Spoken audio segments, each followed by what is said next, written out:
Been looking forward to this for a long time. All year. 11 more hours, we'll be there. Nothing but me and you chasing deer around all week.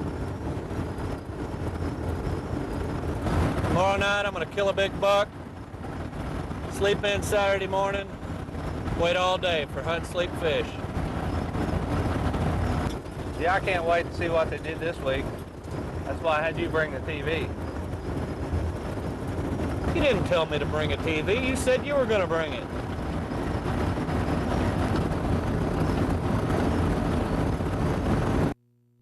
Hi folks, welcome to Hunt, Sleep, Fish. Got a great show today.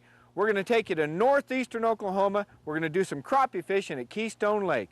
We're joined by good friend Jerry Green. Jerry's going to show us how he's been catching all these big crappie over the years. It's going to be a great show, and if you enjoy good crappie fishing, then stick around. We'll be right back.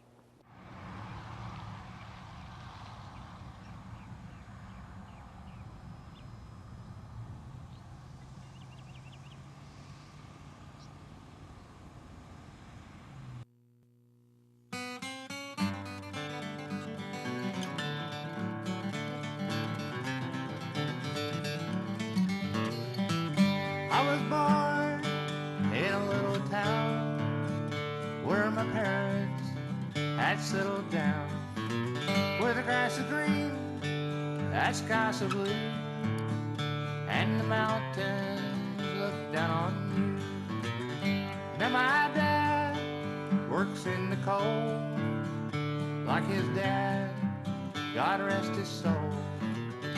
And my mom took care of us kids. We grew up like we did. But I'll ride a bus, I'll ride a train.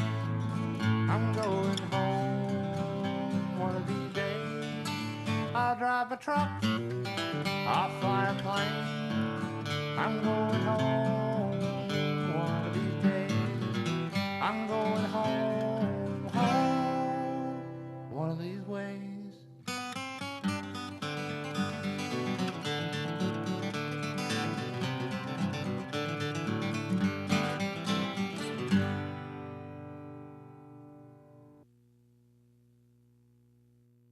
Hey everybody, I want to introduce you to part of the Hunt, Sleep, and Fish team, and that's a good friend of mine, Tom Littlejohn.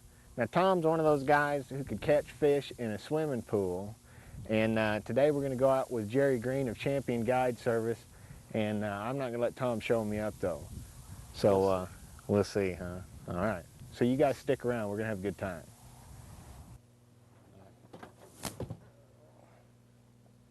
Hey guys. What do you say? How you doing, Gary? Mr. Green, Gary nice to Green. meet you. Nice to meet you. Tom? Nice to meet you. You guys ready to go fishing? We're ready to go. You're dressed warm enough. I hope it's not going to get too cold today. Well, it looks like we can get wet, but Cloud cover doesn't bother me any. We're going to be fishing brush piles that I've put out. We're going to be fishing around 20, 25 feet deep, jigs and minnows both. Really? Even brought some rosy reds. The bait shops have got rosy reds in now. Have you ever used them yet? Nope. Never Cross have. between a black minnow and a goldfish. Crappie like them, huh? Yep. Yep, anything different. You got to try something different sometimes. That's why you change color jigs sometimes like you do.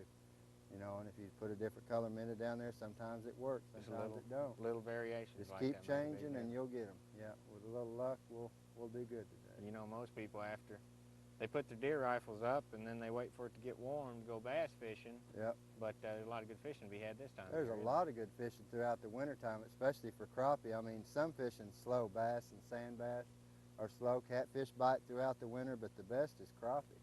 You know, I mean, that's the time to fill your freezer with crappies throughout the winter, you bet. Yeah, you told me the other day in the spring and stuff you're trying to chase them all around the lake, but this time of year they all school up. So they school up real good in brush piles if you build them in the right area and build them deep, because they'll stay deep throughout the winter.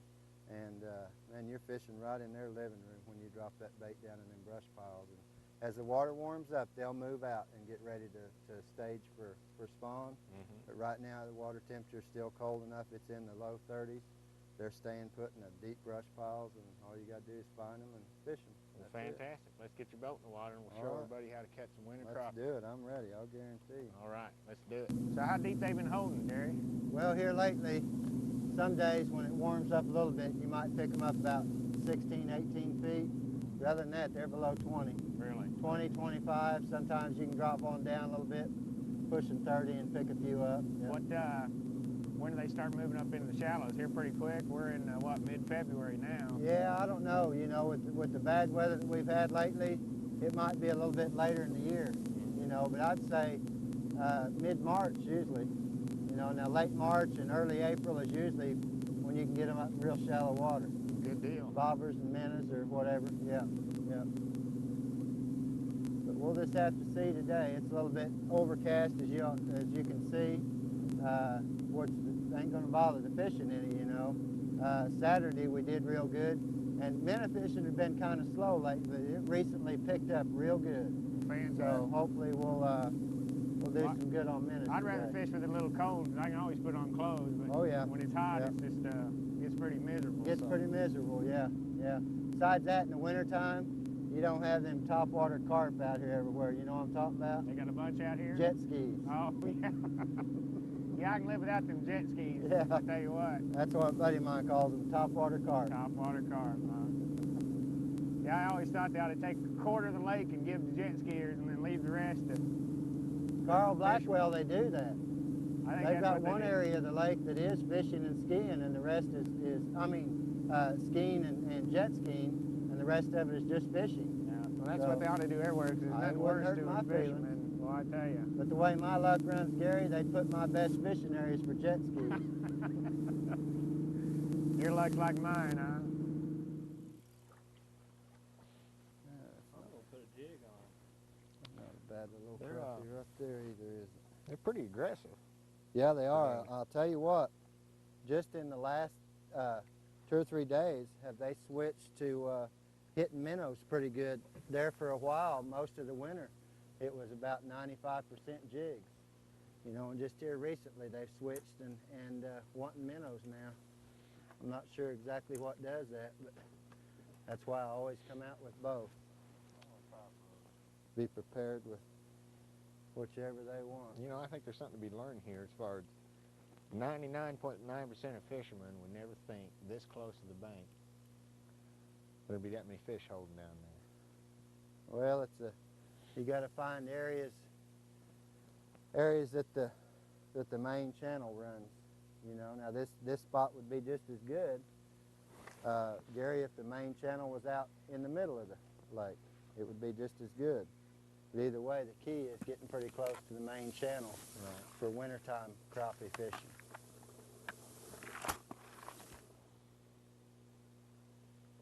That guy there wanted that fish. I'm gonna let you go up. Yeah, That's a nice one, isn't it? Another paper mouth. You ever heard them called that, Tom? Yeah. Paper mouth? They certainly are. I've lost many crappies because of paper mouth. Oh, yeah, yeah. Let's get them in out. I'll go back. That's good eating right there. That's not a giant yet, but the way they're biting, we're liable to get some good ones. Now, Tom, just drop that jig back down, use him for bait. I think he, I don't think mine has eyes yet. listen here, ain't quite done. He's a little bit aggravated that jig bit him right in the lip, didn't it? You can't feel those little small ones. You can't even feel them hit. You got to be good to catch them little bitty ones. And you're good, buddy, because you're catching them. That was a wall of shamers, huh? That's a wall of shamer, you bet.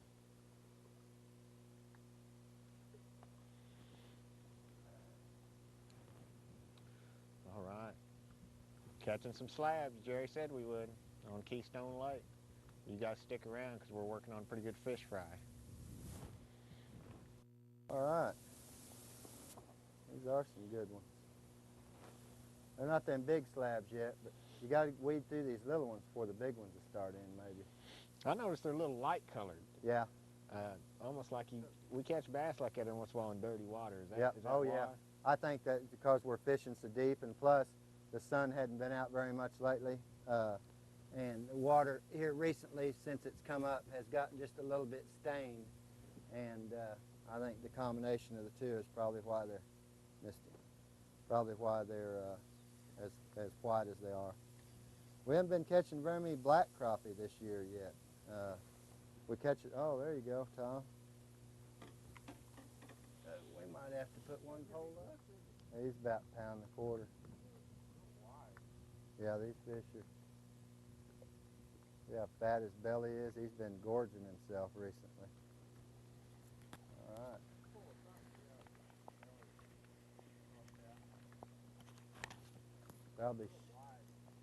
Probably shad and minnows. That's a good one. Yep. Oh, that's a good crappie, isn't it? Fish. All right. Yeah, let's take him off, put him in the live well. Jerry, let's show people. You show people how you're fishing there. I'll get that fish. Okay. I'll tell you what we're doing today, folks, on the jigs. We're using these little 1/64 ounce jigs. Now I've got one on that I tied. It's black with actually squirrel tail for hair on it. But here's an assortment of a few of the colors. And what we're doing with these jigs also is we're taking these are Berkeley Power Bait crappie nibbles. You can get them at a lot of your local tackle shops. Here around the Tulsa area, I buy them at Woody's Bait and Tackle on 244 at the 209 exit. They've got a good supply of colors, and also they sell these little jigs like this. Probably one of the best supply house in the Tulsa area for these little jigs. But we're using them and put them right on the hook. And what these do, they melt and they emit a scent into the water, and it's a good fish attractant. And like we were discussing earlier, if you're slow on the hook set, a lot of times they'll still have it in their mouth eating on this nibble and not spit it back out like they would a dry jig. And also, when you put it over the end of the hook and you're fishing around brush, you don't get hung up as bad. So leave it completely covered over your hook and then drop it down in the brush and just be gentle with it. And hey, it's been producing some good fish today, hasn't it? All day long. I think it's outfished the minnows, really. Yep. Now, I like to use the 64th as opposed to the bigger jigs, but a lot of people come out here and fish the bigger jigs too, but I normally don't try any comparisons. If something's working good, I don't mess with it, you know what I mean? Oh, yeah. And the 64th's been working good for me for several years, so. And right now, this time of year, the darker colors jigs like black and brown and dark purple and stuff seem to have been producing a lot better than any of the lighter colors.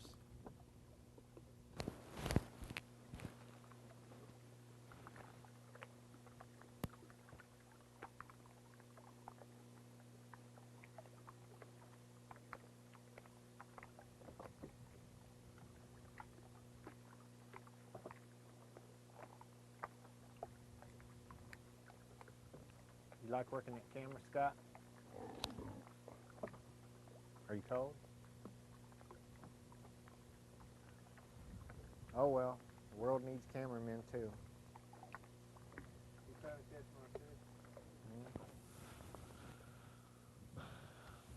So what are you really looking for this time of year? Just deeper water near creek channels and things like that? Yeah, creek channels, bluffs, drop-offs, yeah, with brush.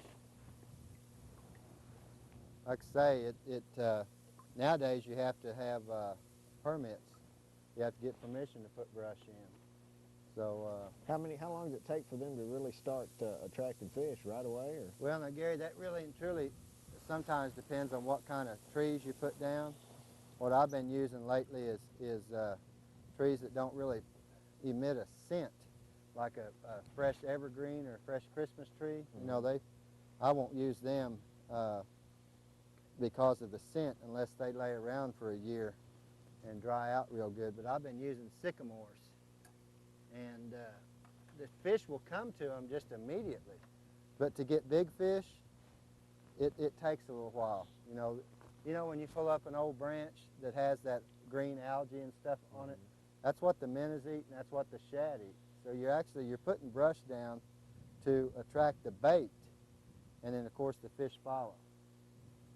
So it takes a little while for that stuff to start getting green and slimy. And yeah, you think you wouldn't get hung up quite as bad in a sycamore or something like that as you would you don't. A lot of times when the trees that I've been sinking lately, the last couple of years, A lot of them are 15 to about 25 feet long.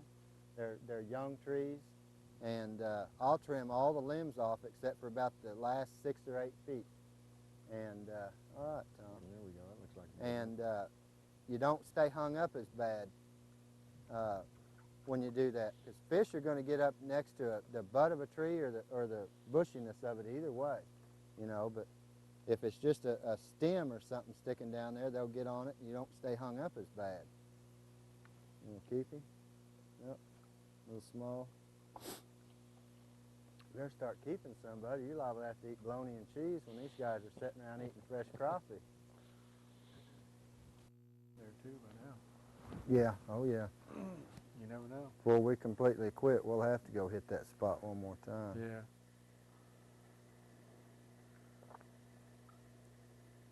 At least I get to fish now.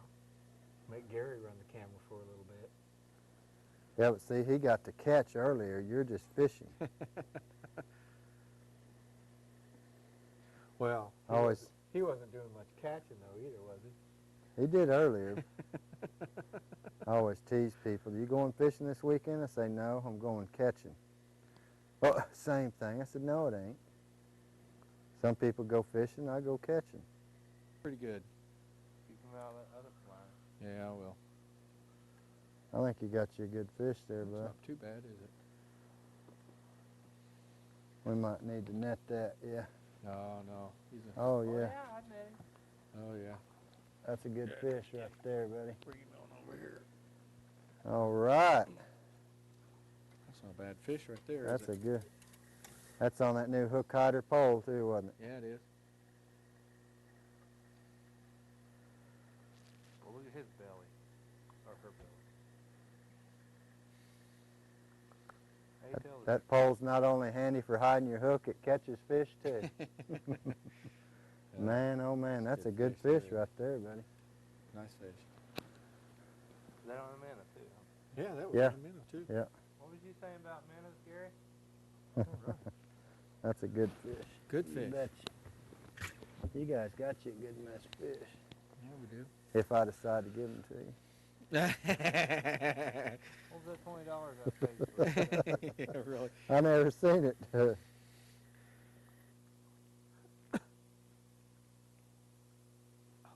Look at you. Come on, take it. It's crazy when you get too many poles going at once, huh? Yeah, that's a good fish. Oh yeah, look at that. Here we go. Yeah. That's a good fish. Caught him on one of them rosy reds. Rosy red. Pretty cool. Got hooks in there good too. There we go.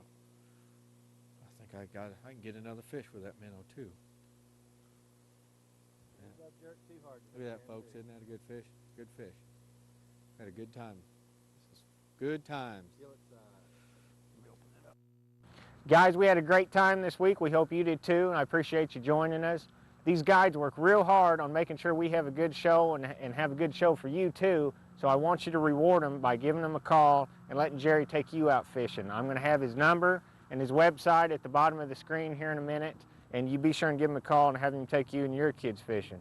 Jerry, I think that'll kind of show people not to put their poles up too early. You bet. Don't ever put them up during the wintertime. This is a perfect example of what you can do when you go out crappie fishing in the winter, whether it's with a guide or not, you know, but your chances are a little bit better with a guide. But all these were caught today around 20-foot in brush piles that I maintain throughout the year, and it's just a good example, and I appreciate you guys coming You bet. along. I appreciate you Nice taking meeting us. you, Tom. It was wonderful meeting Nice you. meeting you. All right. Good luck fishing next time. And You bet. if I We'll can do it anything again. else, you guys give me a call. We'll do it. We'll do some more All shows right. together. You bet. This is what you get when you go fishing with Champion Guide Service. So we're going to step out of the way and show you really about half the fish we caught today. These are the ones we kept for fish fry. So join us next week on another adventure. God bless you and your family.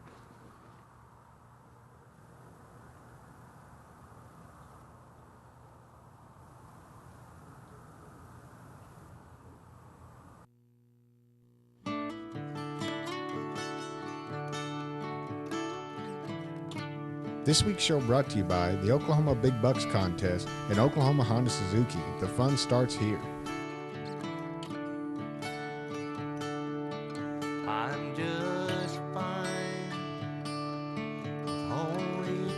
Also, PJ's Lures, Hookhaga Fishing Poles, and Smith Production Company. Only trees around me, I'm just fine with my mind. At sunrise,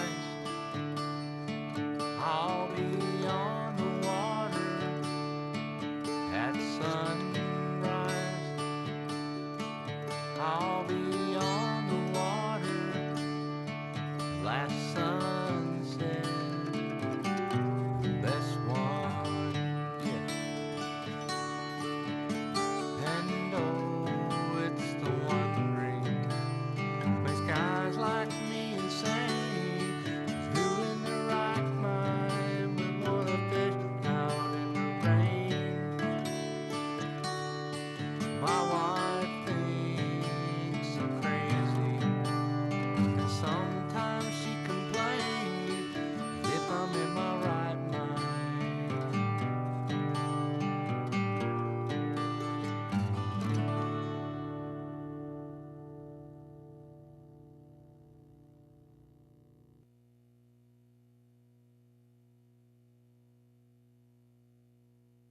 Fish in a swimming pole. Okay, start again. Day by was how he's catching all these big. You're gonna get the PETA people calling you now. Hope you stick around. We're